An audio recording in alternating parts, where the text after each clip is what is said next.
Warning. This podcast contains real opinions, raw energy, and zero apologies. If that electrifies you, good. Welcome to the BSing with Y Eagle Y podcast.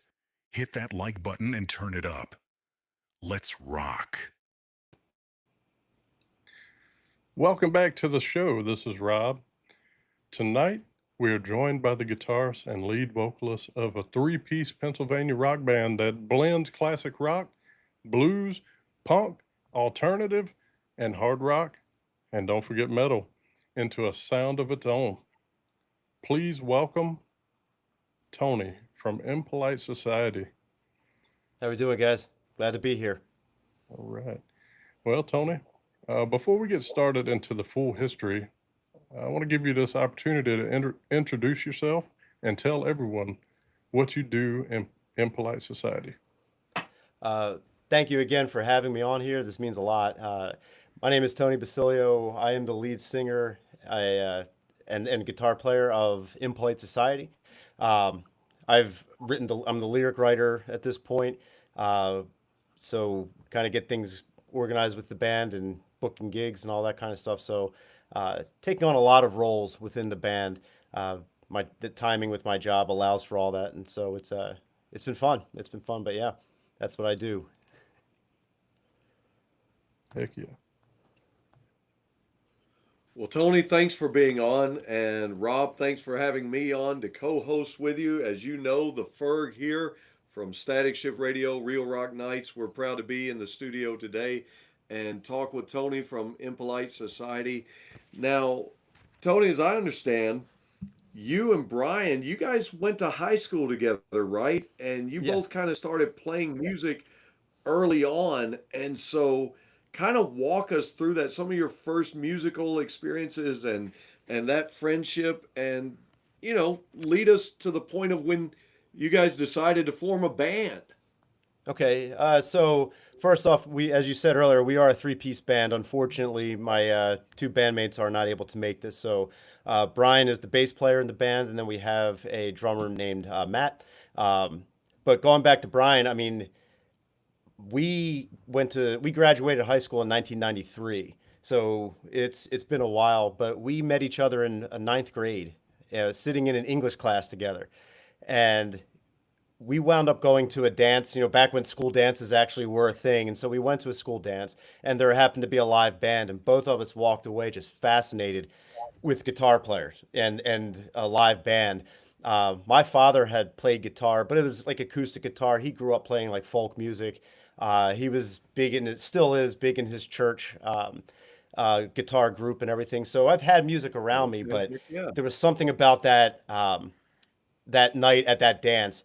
I couldn't tell you the name of the band, a song that they played, but I know I walked away from it like, wow, this is really cool. And I said something to my father about wanting to get a guitar, and he said, "Good, get a job, and you can start, save up for it and do all that." So I had a job, and I bought my first guitar. It was a Fender Squire 2 Stratocaster. Oh, Uh, man. Still have one like it. Um, and so Brian and I, like, we just started getting into like a lot of hair bands at that time. You're talking about late 1980s, so like 1989, 1990. And he started really getting big into Def Leppard. I got into like Cinderella, Poison, and Motley Oh, Crue man. Yeah. and all that kind of stuff. So like that real heyday of the hair bands. And then it was like 1988, well, it was 1989 or so when One came out from Metallica. That was like a huge game changer for me. Changed everything. I never moved away from the hair bands, but I had a lot of room for other things. And then from Metallica, it was like, Megadeth, Slayer, Testament, and one of my favorite bands from that time, Sepultura, Oh, yeah. which actually a few years later on the Chaos AD tour, that was my first concert. It was in Philadelphia at a tiny little club, and I saw Sepultura, the original lineup, Oh, man. um, back in the day, and it was the Chaos AD tour. So during that time, Brian and I mean, we would jam. We'd get together, we'd jam. We had our little amps and all that kind of stuff, and we made up a couple songs. Nothing that really ever took shape. And then kind of not that the music died away. I mean, he wound up after high school going to what was it called? Musicians Institute in Hollywood. So he Okay. went to California to try and really to make it, to do Heck something. yeah. And yeah, and it he was out there for a year. He came back, and and I was in college and still playing guitar and everything. And then I mean, gosh, you fast forward to it was like 2023 when I was in a band with like a little group with a couple guys. One of them was someone I had worked with before, and he was a bass player, and then a another drummer that he knew, and we were putting together a couple songs. The bass player, he really wanted to play originals. I said, I don't have many originals, and so he's like, okay, and so Right. he wound up going and doing his own thing. And so I said to Brian, I know you're a guitar player, but would you be willing to move over to bass to do this? And so he agreed. He got himself a bass, and he's really, really doing a good job. There are times during songs we're playing, I'm trying to stay focused on what I'm doing because I'm really loving his bass lines, Heck So, yeah. so he's growing, really putting stuff together, and even now it's more collaborative than it used to be. Like he'll be like, I think we should try this. I think we should try this. So it's really good uh, to have that collaboration going because this stuff doesn't come fast for me in terms of organizing songs. I'll get bits and pieces, and it's good when he can say, "All right, let's try this. Let's move this here," and arrangement. Um, so yeah, so we were jamming with that other drummer for a while, and then he was not able to do it anymore. And so a guy I work with used to be in bands in his college time. And so I said, "Hey, would you happen to know any drummers?" And he said, "As a matter of fact, I do. His name is Matt." And so I contacted Matt, and Matt was thrilled. He's like, "Oh, yeah, yeah, yeah, let's do this." So it's funny. He said when he came over here, he was expecting to play a couple cover tunes, and we would be jamming in the basement.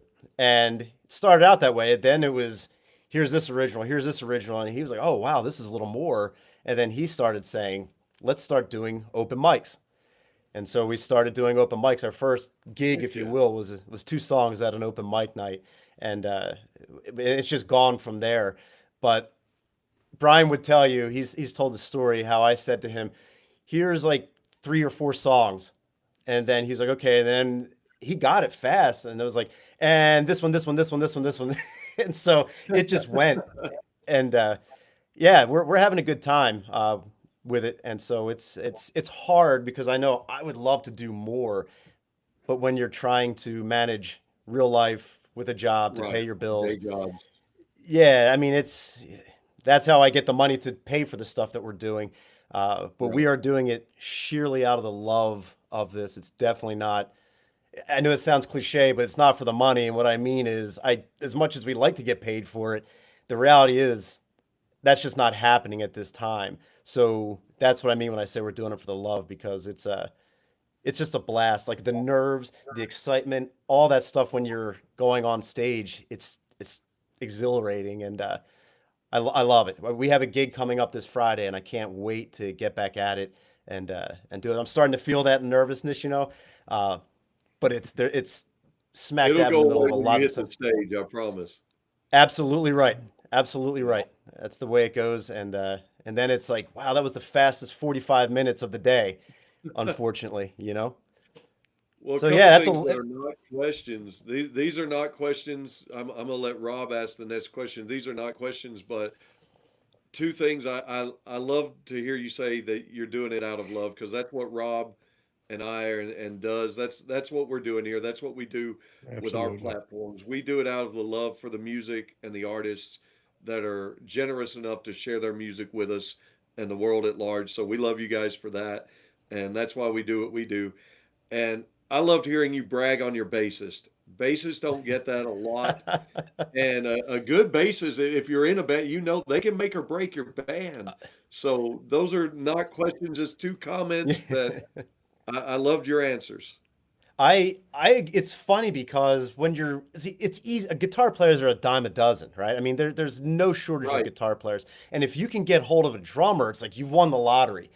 And you get used to playing with a guitar player and a drummer, and Hmm. and you just get used to the sound. And there are times then, like when Brian, if he can't make it for whatever reason, I'm going, wow, I really miss the bass. That bottom end is not there. And you're right, it changes the nature, the sound of the song, the Hmm. nature of it, the power. Especially only having one guitar in the band, I don't have someone else filling in sound. So when I go from rhythm to solo, there's no bass underneath it. It's like, oh, this really sounds different.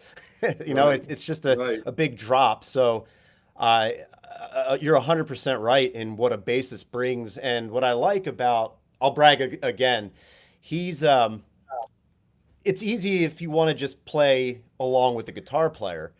And there's a Hmm. time for that. But then he's also blending true bass lines in and among those doubled up parts, And so I just love it. I love it. And there's times I'm saying, hey, feel free to go off. Like use your guitar player knowledge with theory to add that to the bass. Don't lose your feel, but don't feel like you always have to hold back. If it's the right time, by all means, I'm fine to step back as a guitar player and say, let you be the main part for that, and then we can go back and forth. So we're learning how to really operate within a three piece, but so far it's been a lot of fun, a lot of fun. I'm Heck liking yeah. what I'm hearing. I Yeah, can imagine. yeah. So, just to touch on, the name. Where'd the name come from? And do you think the name represents the band's personality, the music, your opinions about society, or just a combination of everything?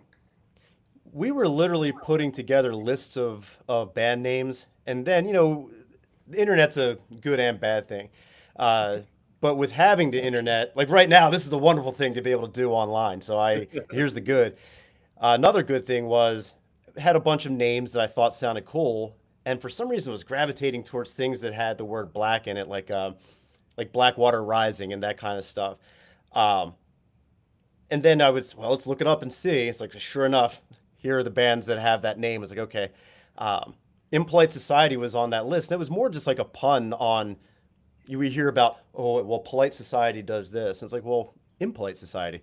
Uh, and so I don't think it necessarily reflects our personalities. It was like a little twist on a thing, but it doesn't take much to look around and see there is impolite society going on out there, and Yep. there's a lot of good. There's definitely a lot of good. Like people come together at the right times, and then unfortunately, there's a lot of stuff that's not so good, uh, depending on your view. So yeah, it can mean a couple things, but really, it was just kind of like a little twist on a very common phrase, and now, I have actually gotten comments from people who said, "Oh, I really like that," and they've had their own take on, well, with this and this. It's like, okay, and I like that aspect of things where even if I know exactly why I would put that in there, Hmm. if other people are coming up with something that's different than my original intent, I think that's cool. I do. They're thinking about it. They've applied their own thoughts and their experiences to it, and that's just a neat feeling. I feel like that's what real bands do. That's not what I do. So if someone's saying that to me, I'm like, oh, that's cool that you're actually thinking about that. So Heck yeah. yeah, Heck yeah. Well, it's great because they're coming up with a great band name is you know that's essential. You got to have it. Speaking of coming up with stuff, you talked about this just a little bit in your first answer, but going back to it a little bit. Okay, your first EP, which released, it was Live from the Basement. You released it in January of 2024, and it features four songs, which really became the foundation for your self titled debut album, which then dropped in December of that year. yes. So, talk a little bit about the process from recording your first EP and then moving fully forward with the band to perform in live shows and then doing the debut album and so forth and more singles. Kind of talk about that process and how you guys got there. Sure. That first one, Live from the Basement, it's like a double-edged sword in my mind. It's where we were at the time, but what's kind of neat about it is you can definitely hear the foundation for what came on the six-song EP. Um, it's hard for me to listen to it now at times. When it came out, I was so proud of it. And I still am because it was the first thing that we did together as a band. But literally, we put two microphones in my basement and just played. So it is as raw could be. There's no, uh, going back and polishing this, doing this. What you hear on there is what our microphones captured, and that's what we have. So it was a great starting point, and it made us go, oh wow, this is cool. I want to do more. Um, Right. and then the other EP we recorded down in my basement again, and then we actually sent it. Matt has a friend that was a producer up in New York, and so we sent him the tracks, and he just took it, and it was wonderful. He did it for nothing because we have very little, and he did it as a favor to him. So he mixed it, got the levels taken care of, and that's what we have. If I could, I'd go back to that and re-record some because as time goes on, you learn more. But it's also again where we were at the time, and it's got songs in there that I really love. Hmm. So that's how we got to that. And then, but those songs that are on the 4-song EP, and Uh-huh. then the other ones that are on the 6-song EP, which it's the same four plus two more. Um, I had a lot of those things before. That was when I was starting to do um, original stuff. For example, "Where Have You Been" Where have you is been? on both. Love it. And do you like that one? Because that's a I, very I like, personal yeah. song to I me. featured that one in the review I held on you guys. Okay, well that song is I can go into that in a second. It's an autobiographical tune. Like it was as real in terms of lyrics as real gets. Um, but that was on there. That was one that was before we did any recording. "Lost Control" was another one that I put together. This is back before Brian was even in the band. Um, it was when I was with those other guys I was telling you about, and Hmm. so they've morphed. And then I started like sometimes I'll just get these ideas like, oh, here comes this thought, and you start writing it down. And the lottery is when the music comes along with the lyrics. Sometimes it's one or the other, and then you just have to wait it out until they come together. Um, but so we got those other two in the second EP, and we had that 6-song thing, and we're good. But so we decided though after that, instead of waiting to try and get another 6 songs, if we have one, let's start releasing singles. Just to try and get something out a little more frequently.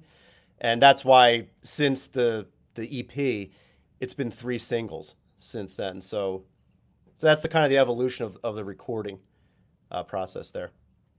And now with Heck the yeah. with the songs since then, we've actually gone into a studio. It's like a converted attic, and it was really cool. I mean, it was a young kid who was our producer, and if we want to talk about that, we can. He's taught me a lot about song like recording structure and how to piece things together. So um, just getting that help and paying attention, knowing you're going to make mistakes, like the live from the basement EP.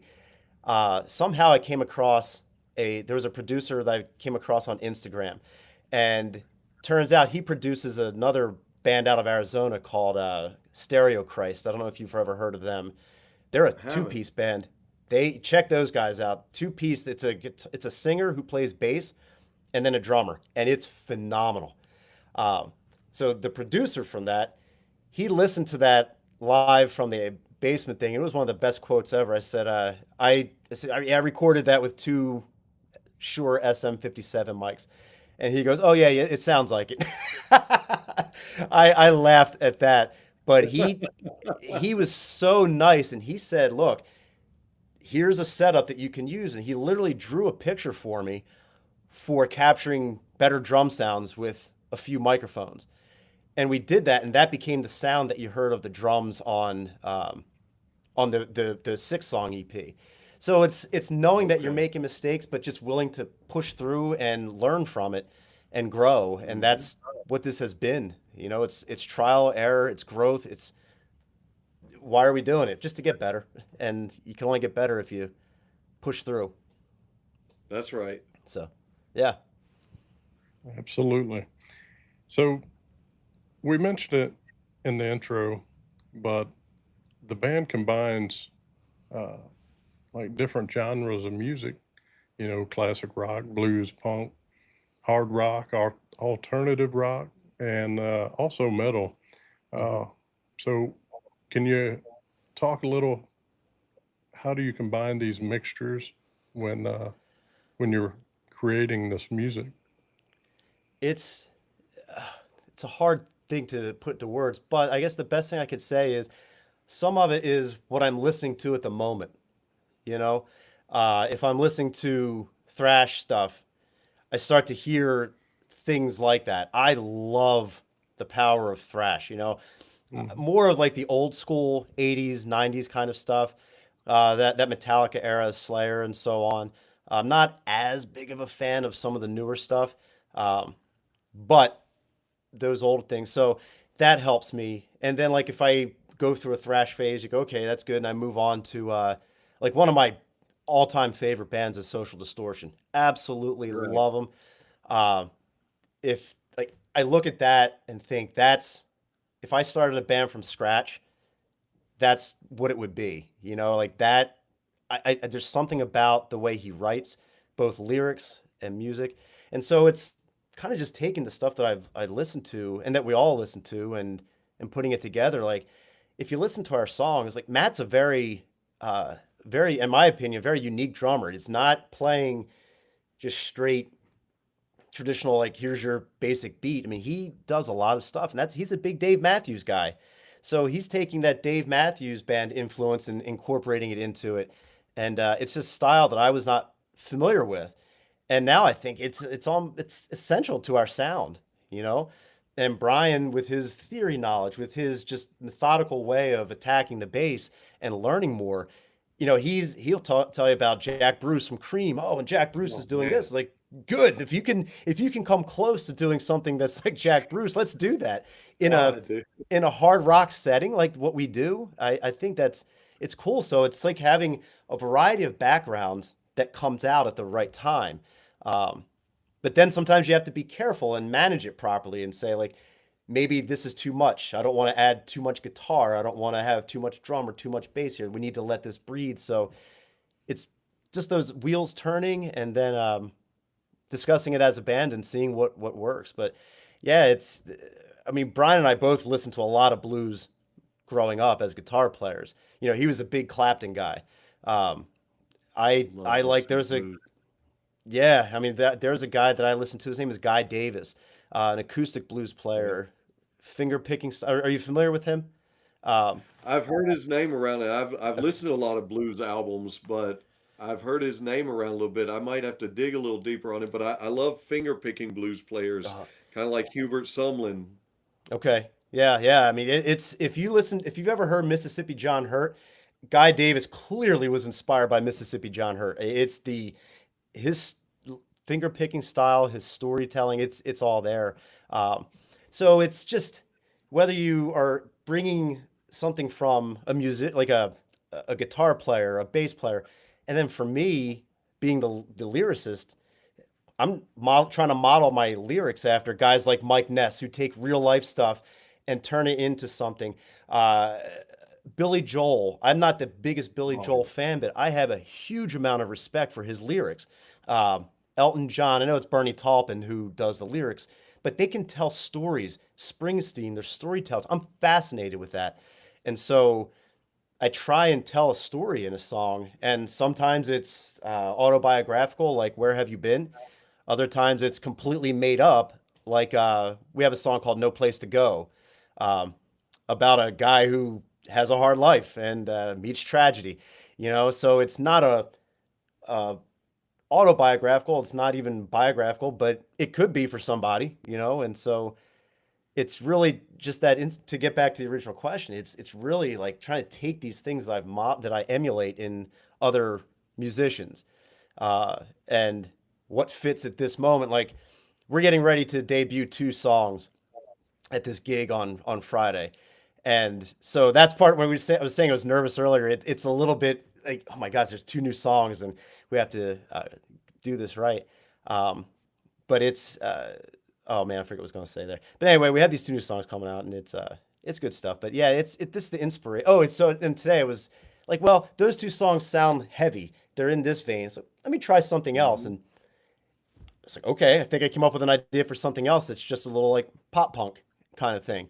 And so I like Green Day. I like Blink 182. I like the concise nature of their songs. They're not the long sprawling like Metallica and Justice for All, where you have 17 different guitar Oh parts. man, yeah. It's just straightforward power. Do it, and you're done. And so it's trying to take those good elements from all the different things I listen to. I'm not a good enough guitar player to play fast like a thrash player on every song all the time.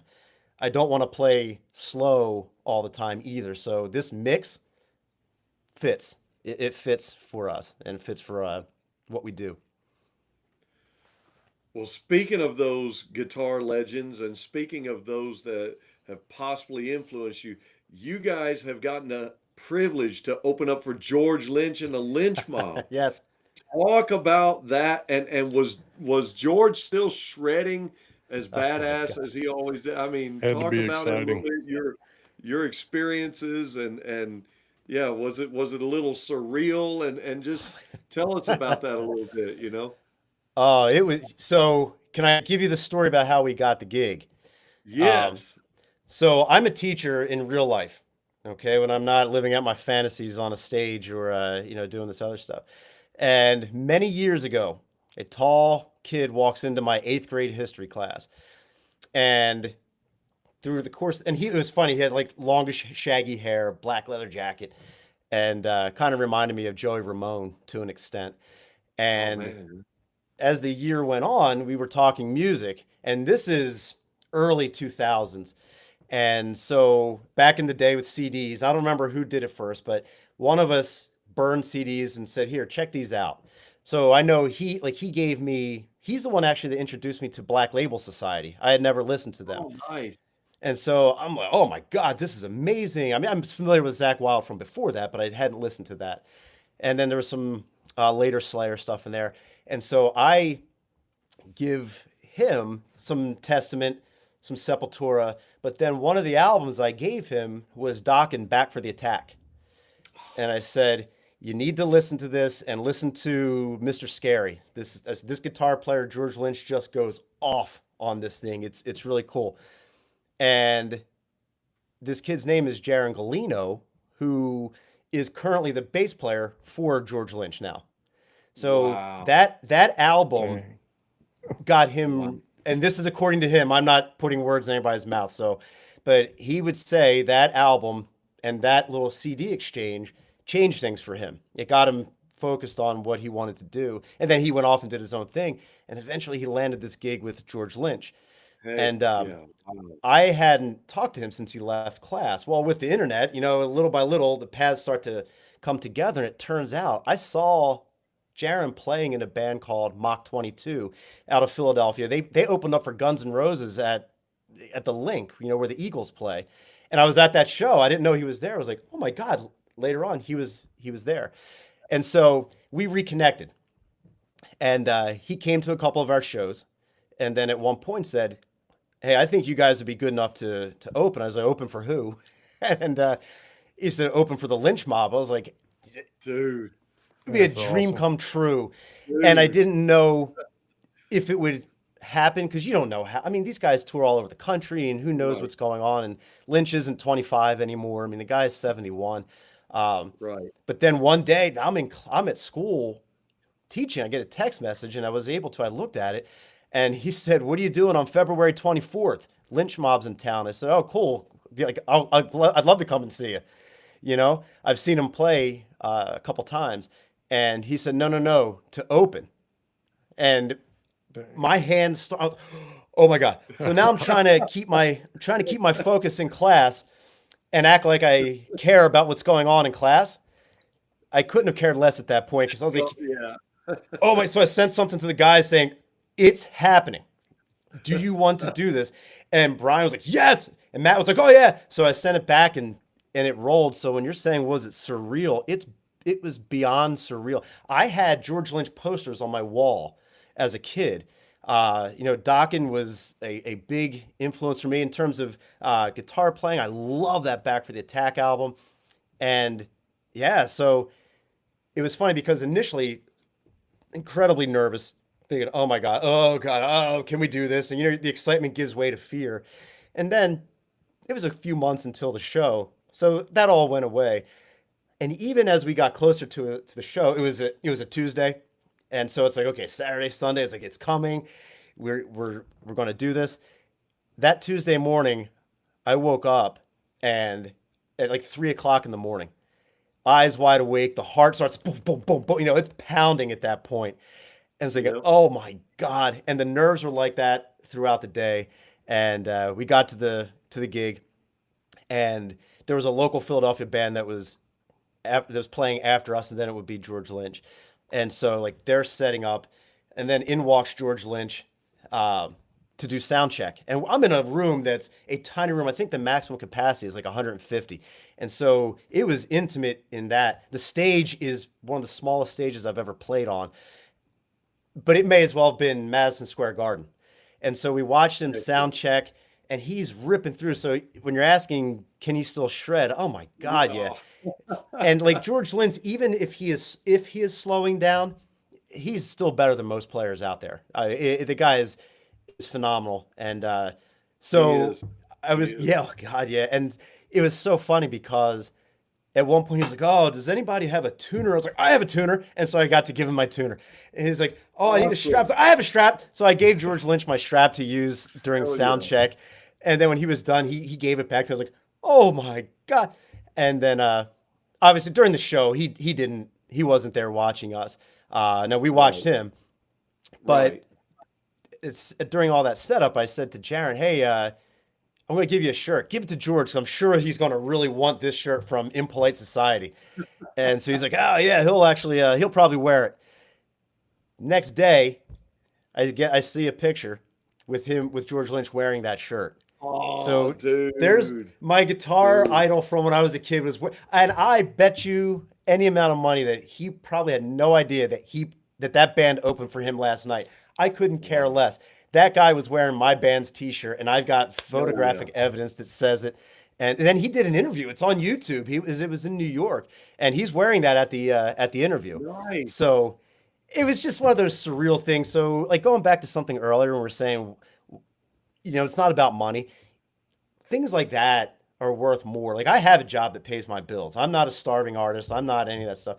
So if I see a guy that was my guitar hero wearing my band shirt, I'm feeling Yeah. good about that. That I got to stand on a stage that Lynch was going to follow up. That I watched him during sound check. It's it's far exceeded anything that I could have ever imagined when we went from my basement to an open mic to finally playing different clubs and stuff. So as far as I'm concerned, I'm living the dream with this stuff. I just get to do it, and it's wonderful. But yeah, he wore my stuff, and it was so cool. It was, to say the Did he least. I play could go on and anything on, but off of did he play anything off of Wicked Sensation? oh yeah, yeah. They finished with Wicked Sensation. That's one. I've seen them play River of Love, River Street Fighting Man. That's definitely one of the go-tos. He does a bunch of Dokken stuff as well. Like I've seen him play Tooth and Nail, When Heaven Comes Down, Mr. Scary, which Yep. was I was like, oh man, I think they did Heaven Sent one time. I don't may that may have been on a video that I saw, but yeah, he goes through a lot of stuff from his past, and then a couple new tracks that they still do. So yeah, Would but you he's say he's ripping out there. would you say that experience made you guys fired up to continue on, and that's the feeling that you wanted to like you wanted that feeling again, like opening for someone like that? Oh, I'd love to. Absolutely. I mean, I can't speak for other bands. I can tell you that I'm sure other artists would say the same, artists, whatever, insecurities, right? And sometimes I look at this and, you play with other bands and it's like, wow, that band's really good. And they think you can't get into the comparison stuff. We do our thing, they do their thing. Just go out and do the best you can. But like I said, Jaron watched us play. He didn't have to say anything to us about playing for them. Lynch is still it's the musician part, but there's still a business there. you're not going to put a band up there that doesn't have any business being on the stage. So Right. I feel like we earned that, and then from that, this Friday we have a gig, and we were asked to play again at that club. So the club took notice of us and said, "Hey, you acted professionally, you do the thing, you do the stuff, and you played okay. So can you open up for?" It's a touring band, but not like a George Lynch. It's a smaller touring band, but. So the fact that we were asked back makes me feel good, and I hope that we can be considered for other things too. I think we handled ourselves well. I remember at the Lynch gig, this was as rock and roll as we've ever played, where you're up on a stage and there's people like literally standing right up against you, and you're within a foot and a half of these people. And there was a guy standing there, and he had his arms crossed like this. He had no idea who we were, and he was kind of standing there just straight faced. And as the songs went on, he starts doing this. I was like, oh, cool, we're getting him. And I mean, it was as clear as day right in front of us, so we could see that. But yeah, it does make you want to keep doing this and keep reaching for those moments that you have, that you can say when it all is done, we opened for George Lynch, we're asked back, whatever is coming down the pike. But that's what I'm looking at. It's just those moments that you can look back on and really hold with you. Absolutely. Me and Ferg talk a lot about this. Is you never know who's watching. You could be, like your gig this Friday or a gig in the future. So you never know who that one person, the right person, and Yep. or who pops in on a podcast, or we talk about this often, because this is how we try to get as much exposure for the bands, especially independent artists. You know, we try to share that. This is what we love doing, and you know, we get sometimes like we get picked up, like Silent Theory. We had them come on. I don't know if you had the opportunity to listen to them guys, but they're a pretty awesome group too. Okay, you have to check them out. There's I mean, you never know that one. All it takes is that one person, not 15, not 20, just that one. I agree with you, and you never know who's out there, and that's why it's just kind of like just go do your best. You don't know what's coming. It may be something, it may be nothing, but at the very least, at least you got to do it. And if there was ever an opportunity for something more, that would be wonderful, and you figure it out at the time. But yeah, it's just great to be able to get up and do it. And going back to something you said earlier, a little bit ago, uh, what you guys do for bands like mine is unbelievable. And it is so hard. There's so many bands and there's so many songs coming out every day.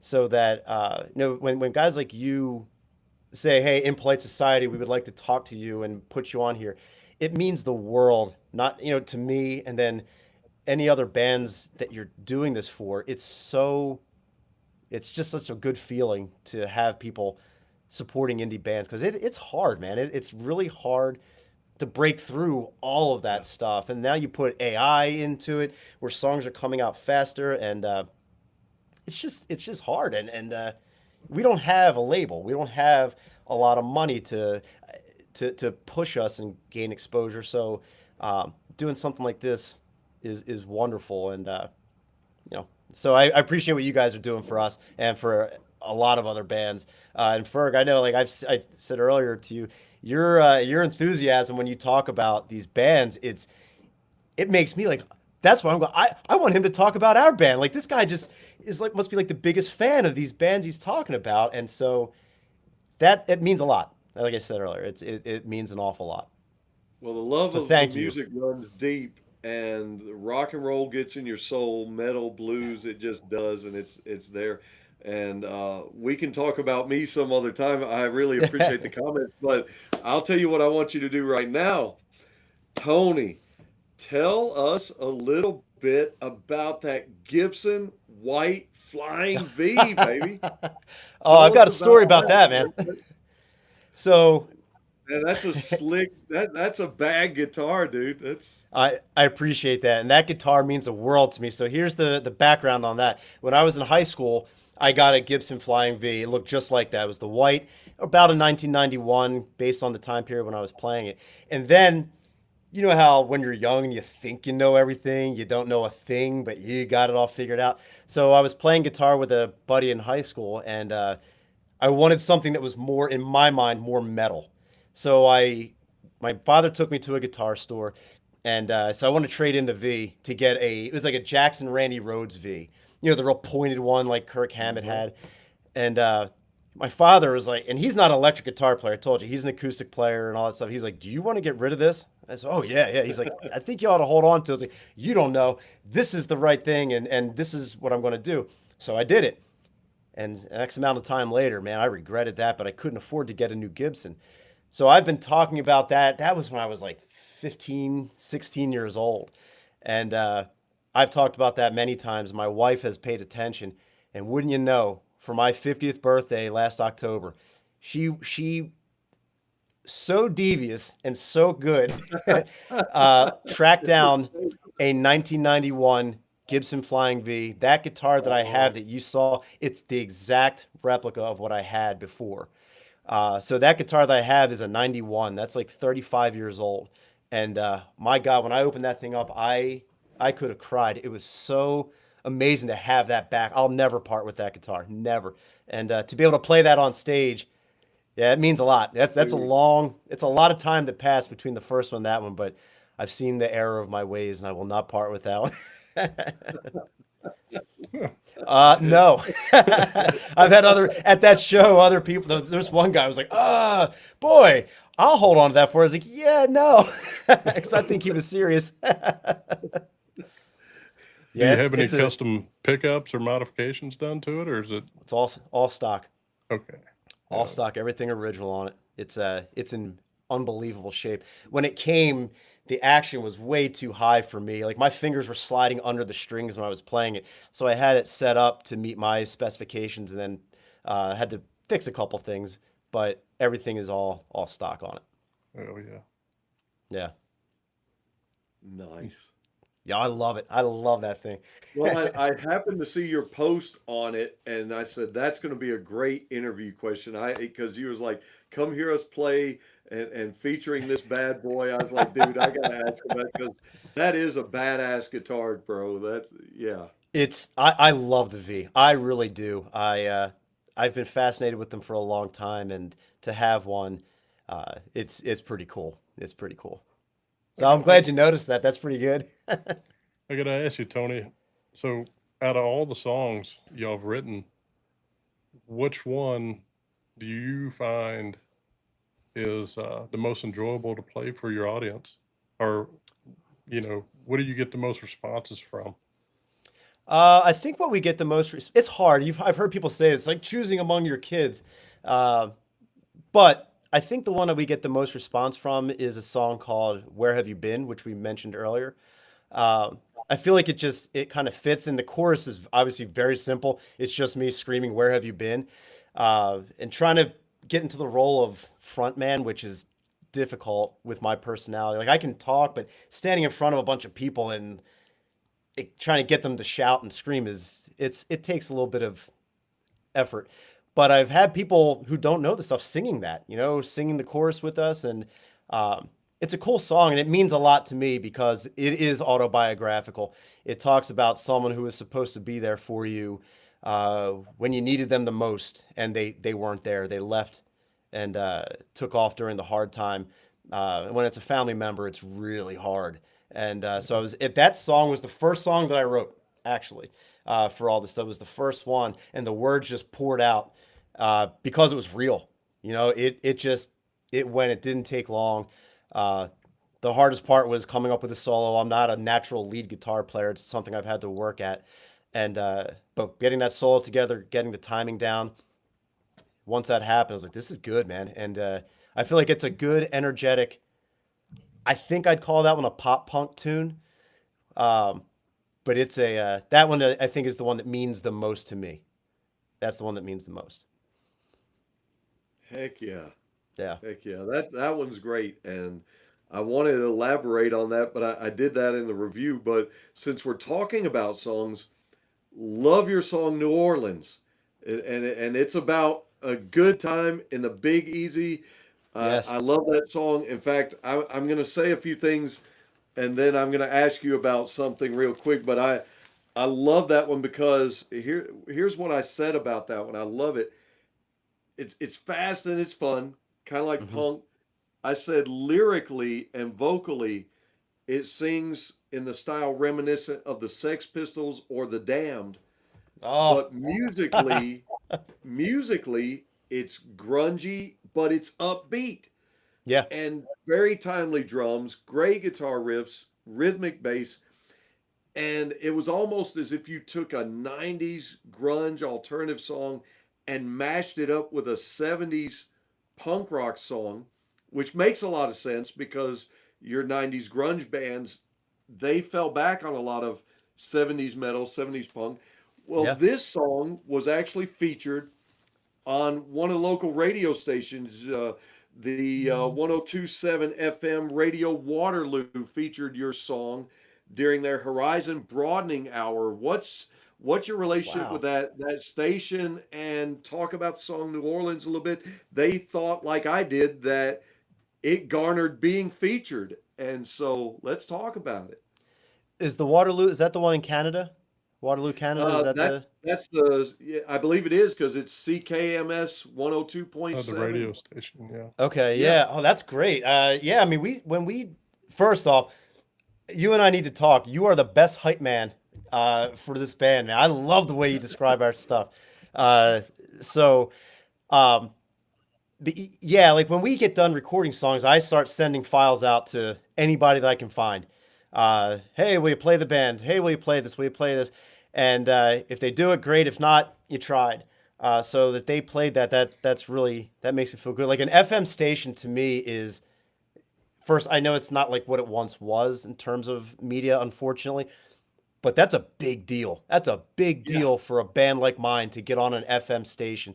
So that's so cool that they featured that and played it. But going back to it, I wanted to like my wife and I have been to New Orleans a couple times, and Rob, you and I were talking about this just a little bit Yeah. ago before the show, and I love the energy of that city. So when I wrote that song, it was like trying to capture the energy of New Orleans, but not in the traditional New Orleans way, with like the Zydeco music and that Right. kind of feel. Although I love that stuff, it's one, and I mention it in the song, talk about Zydeco blues and all that stuff.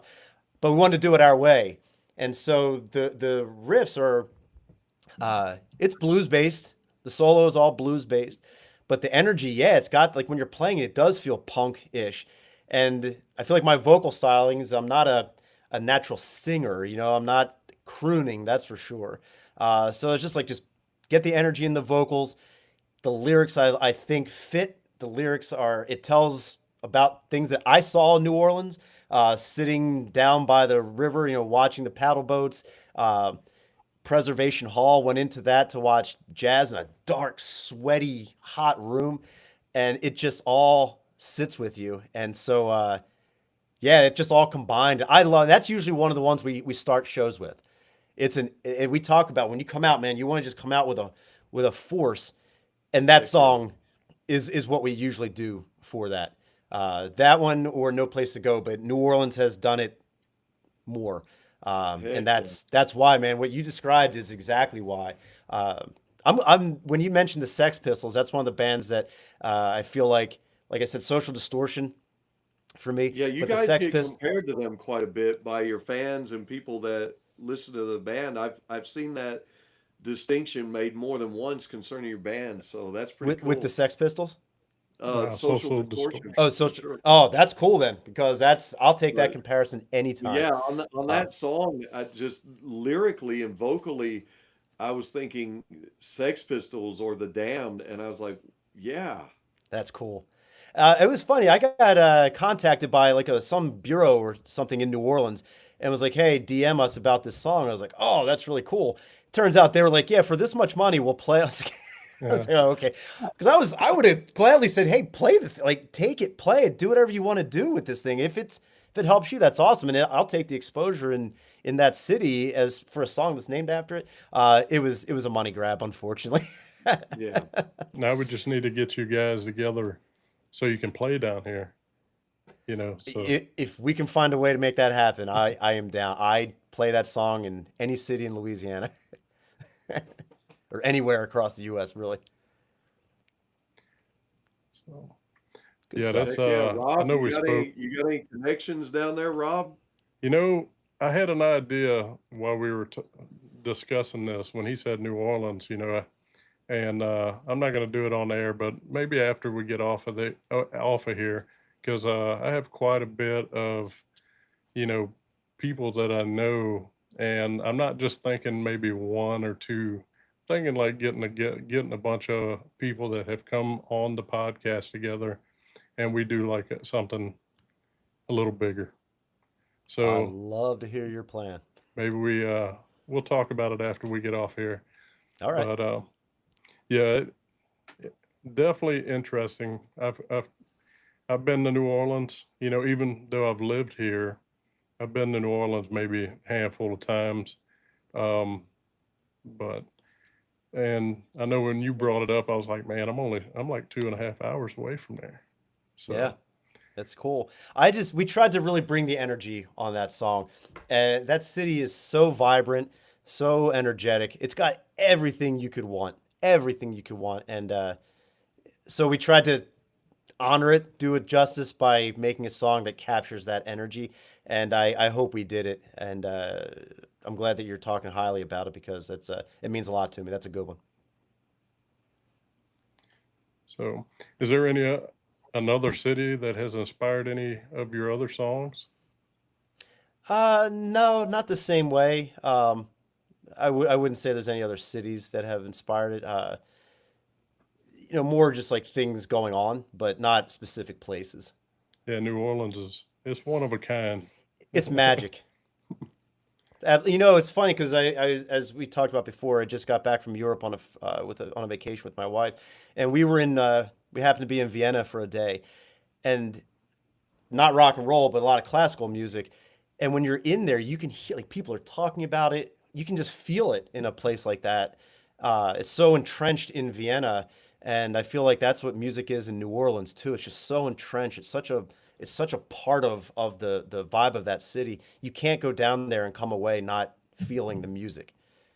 So that's why again, I just hope that we did the city justice because I love that city. I do. It's a wonderful place. Well, I'll tell you what, there's another city that we're going to talk about. How about Kennett Flash in the Yeah. Kennett Square there in Pennsylvania? You guys made it to the final round of the 2025 New Summer Sound Series. Yes. And so this is kind of a two-part question where I'm going to say a lot. Number one, elaborate on the event and the experience. How many Okay. bands were on the bill? And then the event was sponsored by the Maddox School of Music, which was founded by lifelong musician Dave Maddox. And for those that don't know, that school offers a mentor program for students of all ages and all financial circumstances with hands-on training in performance, teaching, audio engineering. And so with that, third part of the question here, are you guys involved in supporting programs like that? And how do you feel about funding music and the arts and programs in our schools? You, after all, are a teacher, I Hmm. understand. And so speak to that, speak to the event, Okay. and you guys, where you placed, you came in the final round. How many bands were on the bill? And then talk about the Maddox School a little bit that sponsored that event and just kind of break all that down for us. And I'm sorry to throw so much at you, but No, that was a big deal. And I think it was a big deal for your band. it was a huge deal for our band. So a number of bands, they did it over like they had a few opening rounds. So you picked a day that you could do it, and I think there was like around 12 bands total. So on our day, we went in and we were up against two hardcore bands, and we looked at each other in the band, and we're like, oh, let's just go have some fun because I don't know how it's going to go. And then they called our name at the end, and it was really good. You know, it was a great feeling. It was like, wow, we actually are moving forward here. And then the second round, which was the finals, like it was they picked one from each of those opening rounds, and then you competed. And I feel like we really played well. I talked to a judge afterwards, and she said it was like one song in. It may have been New Orleans, actually. They said to each other, "Well, we know who the winner is." And I was like, "Oh, but we didn't win." So what happened was the band that did win, they were good. I want to say that they're a band called Ripe Enough, young kids at college, late high school. Um, so they were they really they won. But we won some of their fans over. I'll say that. We had their fan. They had like 60 people there. When you're young like that, people come for you.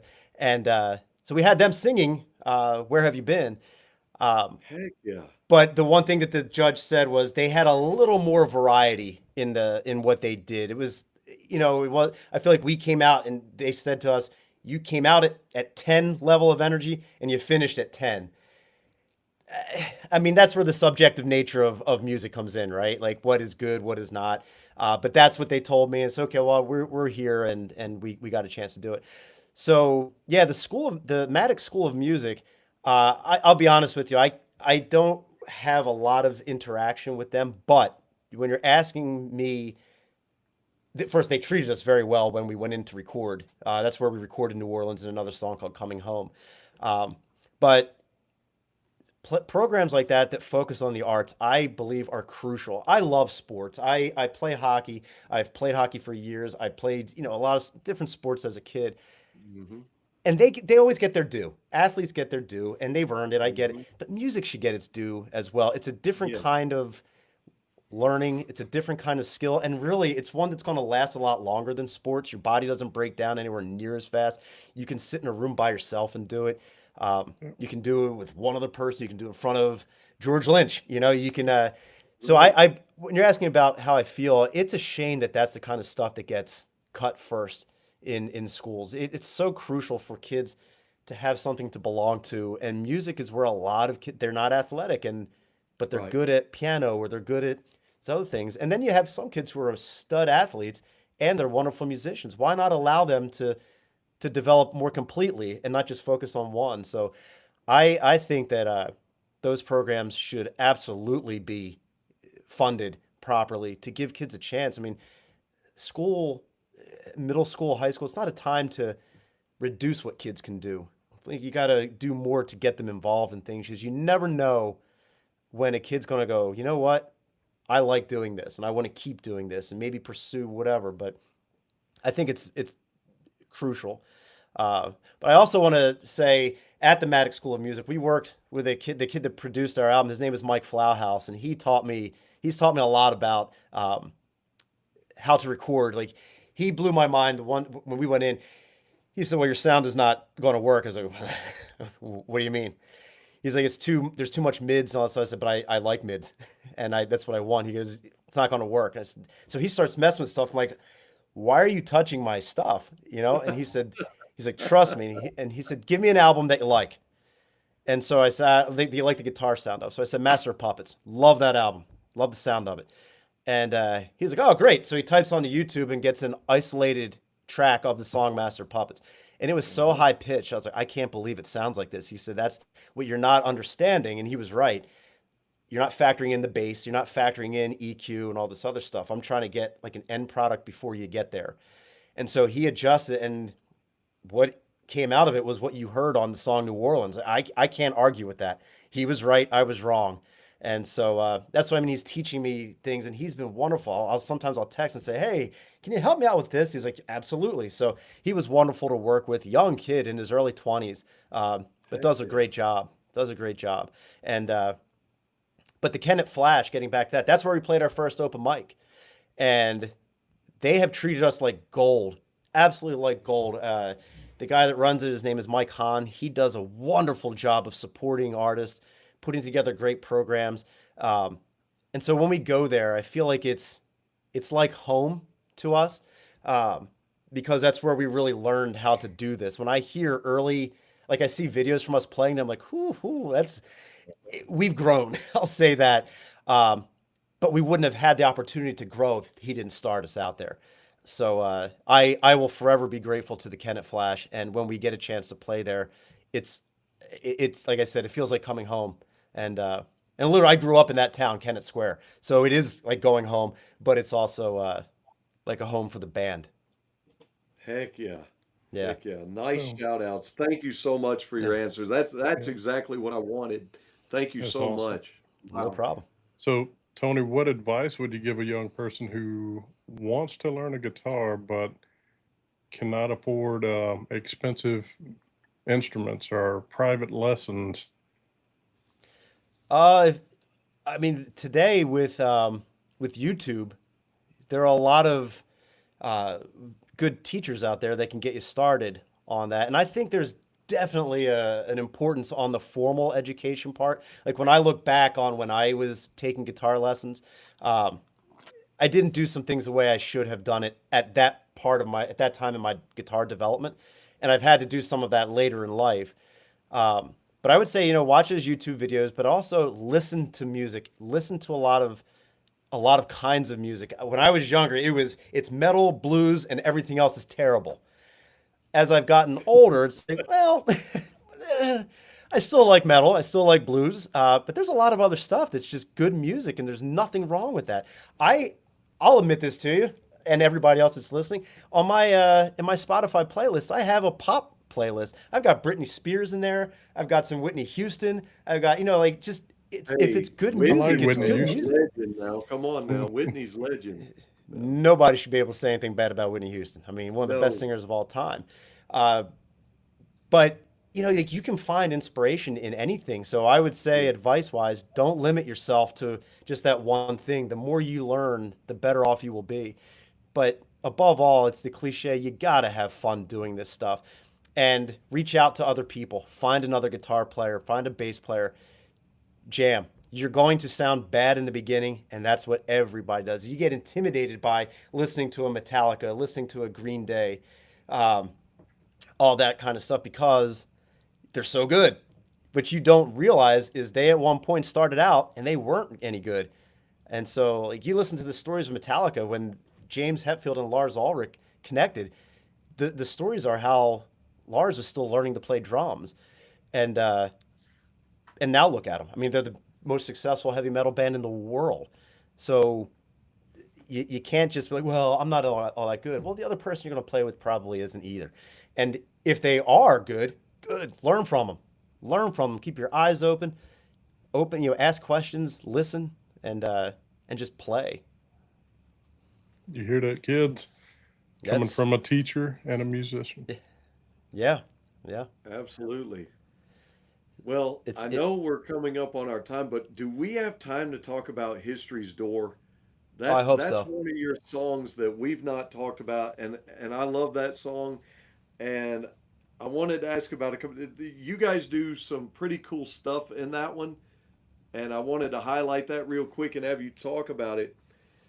About the 242 mark, there's this change in direction and tone ever so slightly, Hmm. and you slow down just a bit so that it leads into this huge jam session that you guys have till about the 357 where you return back to the original rhythm of the song. But then at the 458 toward the end there's another slight extra guitar solo, like you get another slight little extra guitar solo in there, which leads us to the close. You got the drums firing on all cylinders, and then you've got this thumping like a heartbeat, and the Yes. guitar whining like a heart monitor. And it makes sense when you think of your lyrics that say it's time to show this bastard history's door. And so you're hearing music that's reminding you of a cardiac monitor going off. You're showing them history door. It's time to get out of here. But you guys do some really cool stuff in that song, and I wanted to highlight that for a few minutes, get you to talk about it if you had time to do so. Man, you nailed everything on that. Everything. I am impressed when you're talking about the heartbeat at the end. Like we said, like this is a song that's trying to convey emotion.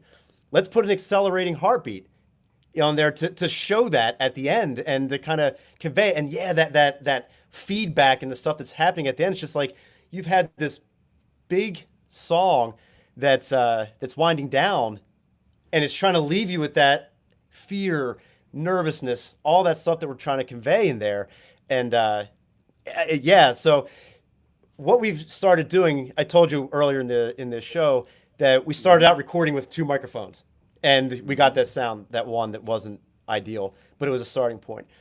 Been one of my main focuses is trying to learn how to capture drum sounds.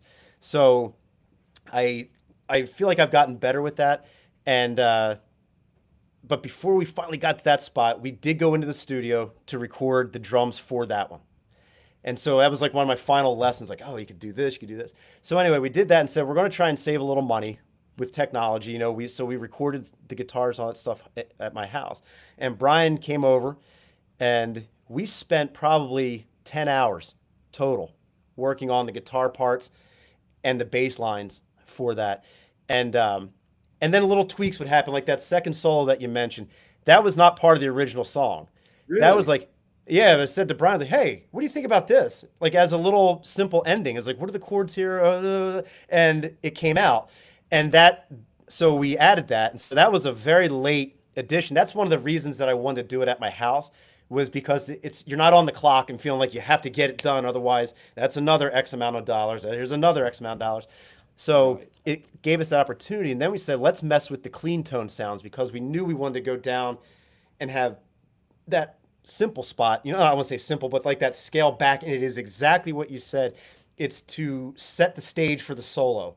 The whole purpose of that slower instrumentation is set the stage for the explosion of the solo. And I love dynamics. I love dynamics in a band. That up and down, that loud and quiet, distorted and clean. It makes songs for me to have a break in a song. Where it's not just one speed. And then that let Brian do the little bass line that he does in that. And when he plays that live, I love that middle section because of his bass lines. Brian, this has got to be in there. We've got to make sure that that's in there. And so yeah, we experimented with clean guitar sounds, miking amplifiers, trying. Well, I used like 2 or 3 different guitars on that song. Uh, but I love that song. I do, and that's one of those songs where I know what I meant in the lyrics. But like when I put that song out, it's kind of like, hey, what do you think the lyrics mean? Because I think it can be open to interpretation. There are certain things that are pretty clear. It's sending some bastard out of history's door. Yeah. But people will listen to this, and I hope, because the lyrics do mean something to me. They absolutely do. But I hope that someone else can listen to it and form their own meaning, even if it's different than the one I did, that I formed or had. Hopefully they can feel good or feel like, hey, this means this to me. And I don't want to get like just outright preachy on this stuff.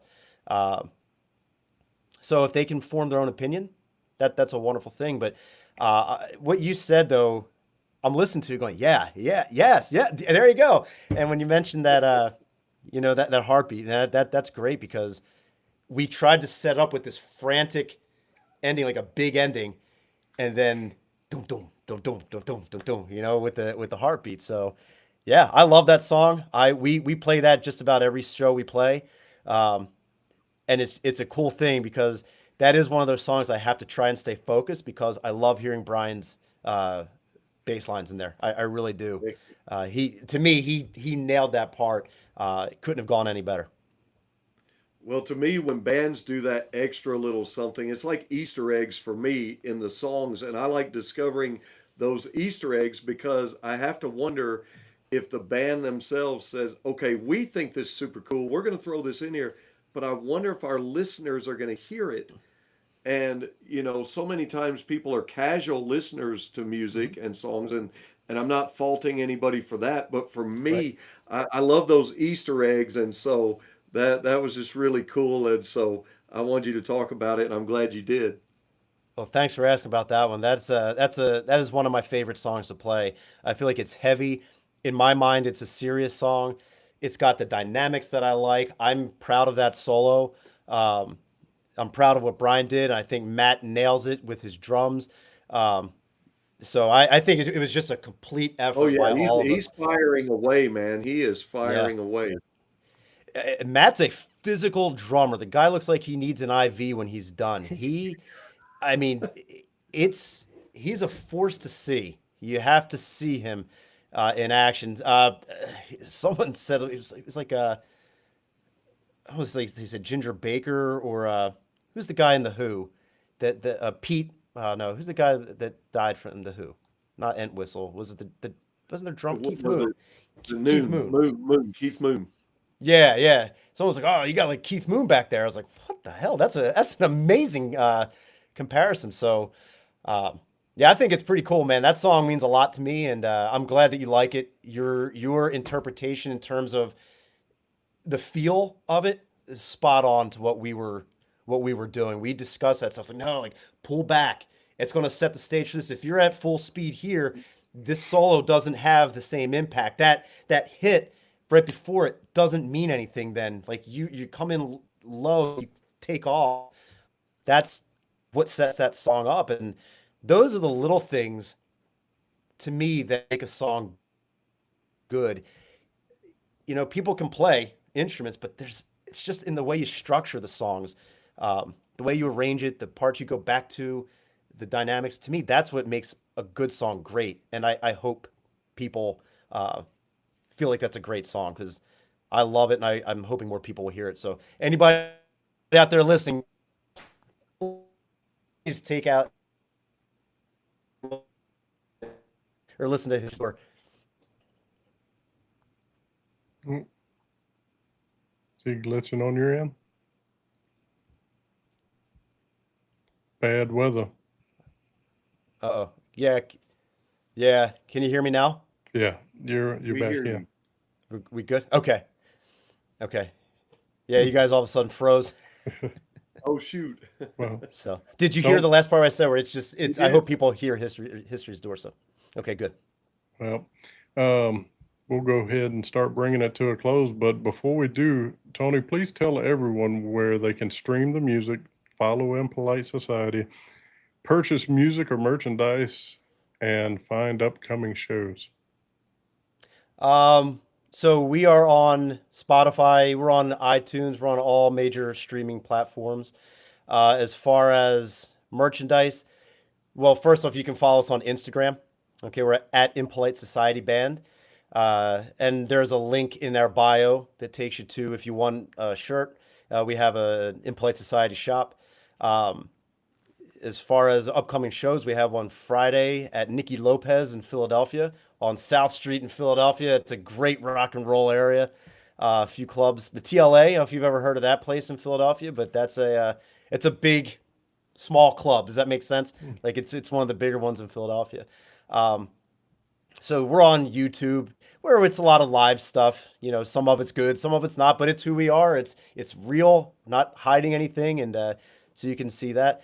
So yeah, that's where we are. But then we also have Bandcamp. If you want to digitally own what we do, please check out our Bandcamp site as well. Would love to pick up a few followers there, and any support helps. That's for sure. Because all we're trying to do is take anything that we make, whether it's from a gig, from merchandise, and put it right back into the band, to get more merchandise, to be able to get that mix and that mastering done. It's just trying to fund what we do in this band. It's not about a new car. It's not about a house. It's about being able to keep making music and bringing it out to people that want to hear it and people that don't know yet that they want to hear it, but they will when they do hear it. And you guys share Absolutely. with us on Static Shift Radio as well, don't you? You Yeah, share your yeah, music with us there, don't you? Yeah. yes, absolutely. Yeah. Yeah, a lot of online stations have been very kind to us, and Static Shift Radio has been one of them. You I'm grateful for what you guys do. Like I said earlier, man, it helps a lot. you can reach that radio station by going to staticshiftradio.com. So, but guys, I'm go ahead and start closing us. But afterwards, just hang out and we'll. Okay. So, Tony, thank you again for coming on the show and spending Yeah. your time with us, especially coming from Europe yesterday.